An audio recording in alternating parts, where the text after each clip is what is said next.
In Audio Reviews, Audio Meter at part 197, Superman. Now, in the grand scope of Superman as autistic coded, I didn't get that vibe incredibly strongly from this new film in isolation because it doesn't have a lot of the traits I usually checklist for when I'm academically analyzing something, but I know the overall canon has a lot more that falls into that checklist, which makes more things pop out in this film. And I've added some other Superman films to my shortlist for the series, so we'll get there. But in the meantime, what was particularly highlighted for me in this movie were the ways in which he was villainized. It's his quick action because he's such a quick and rigid thinker that makes him a great superhero, but it also means he doesn't necessarily communicate with others, take part in any checks and balances, or otherwise follow any protocol.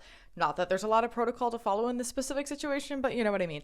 And this efficacy is praised when it's helpful, but then once people want to tear him down, it's used against him, and he doesn't understand why, because this behavior has been previously rewarded, and to him he did the logical thing, so it must be the right thing. He's also framed as being cocky and thinking he's better than everybody else when he doesn't necessarily feel or behave that way.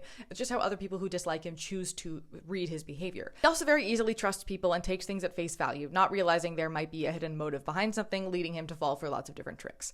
This particular brand of autistic coding is the I'm from another planet, so I don't get how humans work, but I'm trying my best to fit in kind, something we often see appear in like superhero films, like Wonder Woman, for example. But in this one, it feels a lot more natural and was woven into the plot and character really cleanly, rather than being used for slight dehumanization purposes and comedic value, which I really, really liked.